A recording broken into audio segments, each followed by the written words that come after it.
మహాదేవుడును రక్షకుడును దేవాతి దేవుడైన ప్రభు పేరట మీ అందరికీ శుభాభివందనములు తెలియజేసుకుంటున్నాను. ఈ జీసస్ న్యూ క్రియేషన్ మినిస్ట్రీస్ ద్వారా ప్రతిరోజు అనుదిన ఆహారమును మీతో పంచుకోవడానికి ప్రభువిస్తున్నటువంటి కృపను బట్టి దేవునికి ఎనలేని కృతజ్ఞతలు. వాక్య ధ్యానంలోనికి మనం వెళ్దాము. 1 సమూయేలు 16వ అధ్యాయము 7వ వచనం. ఆ దినాలలో సమూయేలు గారు ఇశ్రాయేలులకు ప్రవక్తగాను న్యాయాధిపతిగాను యాజకునిగాను ఉన్నారు. దావీదును రాజుగా అభిషేకించుటకు ఆయన బెత్లెహేమునకు వెళ్ళి యెష్షయి కుమారుడైన ఎలియాబును చూచి, నిజంగా యెహోవా అభిషేకించిన వాడు ఆయన ఎదుట నిలిచి ఉన్నాడని అనుకొనెను. అయితే యెహోవా సమూయేలుతో ఇలాగు సెలవిచ్చెను, అతని రూపమును అతని ఎత్తును లక్ష్యపెట్టకము.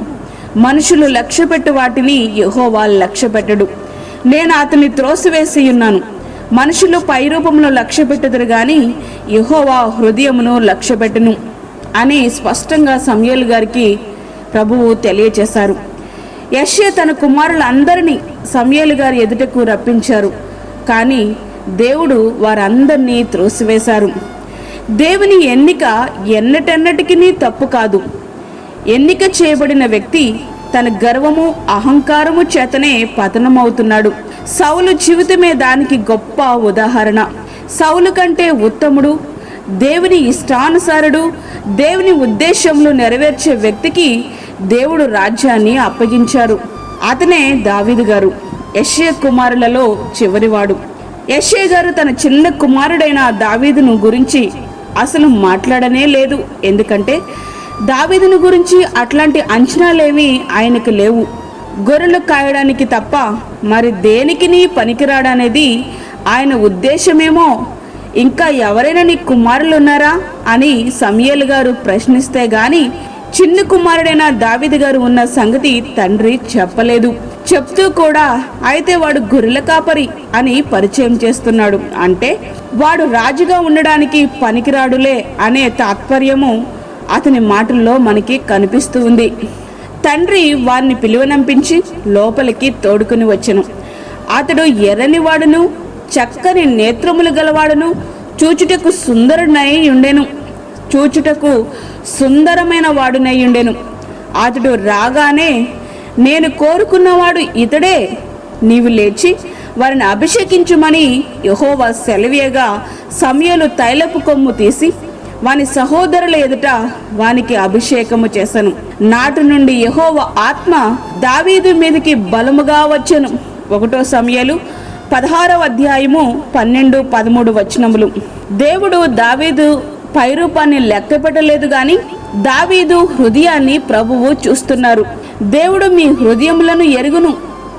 మనుషులలో ఘనముగా ఎంచబడినది దేవుని దృష్టికి అసహ్యము.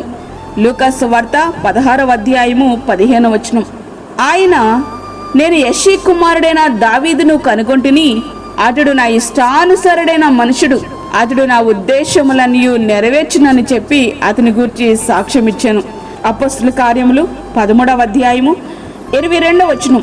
ప్రియ స్నేహితుడా, వాక్యమిట్టినటువంటి ప్రియ దేవుని బిడ్డ, దేవుని ప్రణాళిక నీ జీవితంలో నెరవేరాలంటే నీకున్న అర్హతలు ఏమీ అవసరం లేదు. నిన్ను బట్టి నీవు అతిశయించడానికంటూ నీ దగ్గర ఏదీ లేదు. నీ పైరూపాన్ని, నీ హోదాని, నీ స్థితిగతులను మనుషులు లెక్క పెడతారేమో గాని దేవునికి అవి అసహ్యంగా కనబడతాయి. దేవునికి కావాల్సింది నీ హృదయమే. దేవునికి కావలసిన హృదయం దావీదు గారి దగ్గరుంది. దాని ఫలితం గొర్రెల కాపరిగా జీవించాల్సిన దావీదు గారు దేవుని హృదయానుసారుడయ్యారు. ఇశ్రాయేలులకు రాజయ్యారు. దావీదు వంశంలో నుండే ప్రభువారు శరీరధారిగా అవతరించారు. మరి నీ జీవితంలో ఆయన చిత్తము నెరవేరాలంటే ఆయన ఏమై ఉన్నారో నీవు గుర్తెరిగి దేవుని రుచి చూచి ఆయన హృదయానుసారుడుగా నువ్వు జీవించగలిగితే నీ పట్ల ఆయనకున్న సమాధానకరమైన ప్రణాళిక తప్పక నెరవేరుతుంది. మరి అట్టి రీతిగా దేవునికి హృదయానుసారంగా మనము జీవిద్దామా?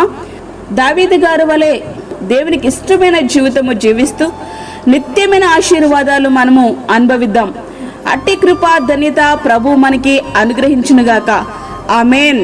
వాక్యమైన ప్రియ దేవుని బిడ్డలారా, ప్రార్థనలో ఏకీభవించండి. పరిశుద్ధమైన తండ్రి, ప్రేమగల యేసు ప్రభువా, శ్రేష్టమైన మరి యొక్క దినము మా జీవితంలో మీరు అనుగ్రహించారు, నీకు వందనాలు. ఈ దినమంతటికి కావలసిన నీ కృపను మాకు సమృద్ధిగా దయచేయండి ప్రభువా. బలహీనులను, చంటి బిడ్డలను, వృద్ధులను మీరు జ్ఞాపకం చేసుకోనండి. వారికి కావలసిన నీ కృపను దయచేయండి. గర్భిణీ స్త్రీలను జ్ఞాపకం చేసుకోనండి ప్రభువా. గర్భఫలము లేని బిడ్డలను మీరు జ్ఞాపకం చేసుకోనండి తండ్రి. వారికి మంచి గర్భఫలము దయచేయండి నాయనా, నీకు స్తోత్రములు చెల్లించుకొంచున్నాను. అలాగే దూరదేశంలో ఉండి వాక్యము విని ప్రార్థనలో ఏకీభవిస్తున్న ప్రతి ఒక్క బిడ్డను మీరు జ్ఞాపకం చేసుకోనండి. నీ సన్నిధిని వారికి తోడుగా ఉంచండి ప్రభువా. ఈ దినమంతటికి కావలసిన నీ కృప సమృద్ధిగా మాకు అనుగ్రహించి దీని అవసరతలు అక్కరలు తీర్చి నీ యొక్క ఆశీర్వాదం, నీ దీవెన మా మీద ఉంచుతారని నమ్ముచు, మాకు కాదు యెహోవా, మాకు కాదు, సమస్త మహిమ ప్రభావములు నీకే చెల్లిస్తూ యేసు పరిశుద్ధ నామమున అడిగి వేడుకుంటున్నాము తండ్రి, ఆమేన్. ప్రతి దినము ఈ యొక్క వర్తమానములు మీకు అనుదిన ఆహారముగా పంపించబడతా ఉన్నాయి. ఈ వర్తమానములు మీ బంధువులకు, మీ స్నేహితులకు షేర్ చేయండి. దేవుని పనిలో మీరు కూడా పాలిభాగస్తులు కండి. అదేవిధంగా మీ ప్రార్థన అవసరతలు మాకు తెలియచేయండి. మా ఫోన్ నంబర్ 9177377559. దేవుడు మిమ్మును, మీ కుటుంబమును దీవించునుగాక. ఆమేన్. దేవుని సేవలో మీ సహోదరి అన్నామణి సాల్మన్.